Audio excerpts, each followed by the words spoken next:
సర్పంచుల్లో సగం మంది బీసీలే 10,023 non schedule జీపీలకు గాను 5,123 చోట్ల విజయం. 2,186 రిజర్వుడ్ సహా 2,937 జనరల్ స్థానాలు కైవసం. అత్యధికంగా నల్గొండ జిల్లాలో 524 సీట్లు, వికారాబాద్లో 364, రంగారెడ్డిలో 329, భువనగిరిలో 304. సరే, బీసీలు ఎక్కువ గెలిస్తే సంతోషమే, అందులో సంతోషమే. బీసీలు గెలవవలసిందే, ఎందుకంటే గ్రామాల్లో వాడల వైజుగా విభజించబడి ఉంటుంది గ్రామం. కాబట్టి సహజంగా ప్రతి గ్రామంలో బీసీలు ఎక్కువ ఉంటారు. కులాల వారీగా చూసుకుంటే ఒక కులం ఎక్కువ ఉంటుంది, ఒక కులం తక్కువ ఉంటుంది. కాకపోతే మొత్తం కులాలన్నిటిని, బీసీల్లో ఉన్న కులాలన్నిటిని కలిపి జనాభా ప్రతిపాదికన తీసుకుంటే బీసీలు ఎక్కువ ఉంటారు ఏ గ్రామంలో అయినా. మరి అసొంటప్పుడు బీసీలే వేయాలి కదా, గ్రామాలను బీసీలే వేయవలసి ఉంటుంది. దాంట్లో వింతేమున్నది? సగం మంది బీసీలే అని ఇంత పెద్ద హెడ్డింగ్ రాసుకొచ్చినావంటే ఇక 42% రిజర్వేషన్ ఇవ్వవలసిన అవసరం లేదని చెప్పదలుచుకుంటానవా? వెలుగు పేపరు ఇదేనా నీ దుర్బుద్ధి?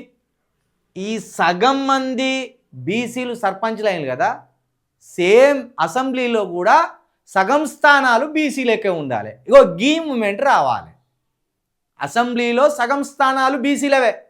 119 స్థానాలు ఉంటే 60 స్థానాలు బీసీలే.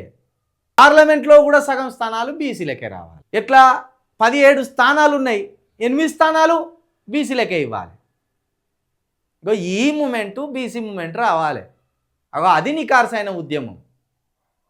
దాంట్లో కూడా అప్పుడు కూడా 60 స్థానాలలో మళ్ళీ జనాభా ప్రతిపాదికన స్థానాలను కేటాయించాలి. అది సామాజిక న్యాయం. ఆ లెక్కలన్నీ చెప్పరెవరు? సగం సర్పంచీలు బీసీలే అని చెప్తే ఇప్పుడు క్లాప్స్ కొడతారు మన వాళ్ళు. ఎమోషనల్ ఫెలోస్ కదా మన బీసీలు, ఎస్సీలు, ఎస్టీలు. వాళ్ళకి ఎప్పుడు ఎమోషనల్గా ఉంటారు. ఎవడన్నా నచ్చి ఇట్లా ముద్దు పెడితే చాలే, ముఖ్యమంత్రి ముద్దు పెట్టిపోయినరా, ఎంత ప్రేమ ఉండాలైనా కానుకుంటారు. ఈ ముద్దు పెట్టిపోయా నీ జాతి ఓట్లన్నీ ఒక్క దెబ్బతోటి గుంజుకపోయా. ఏం లెక్క అది?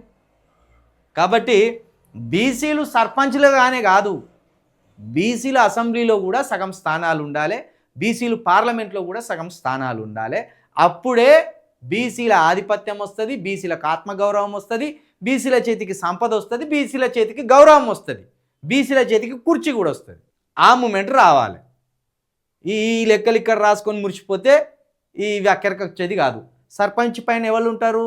ఎమ్మెల్యే ఉంటారు. మరి ఎమ్మెల్యే ఎవడు? అత్యధిక ఎమ్మెల్యే స్థానాలు ఎవరికి ఉన్నాయి? ఏ కులాలకు ఉన్నాయి? ఇప్పుడు ఆ కులాల కిందనే కదా సర్పంచులు పనిచేసేది. కాబట్టి అది కావాలి, ఆ లెక్కలు కావాలి మాకు, ఈ లెక్కలు కాదు.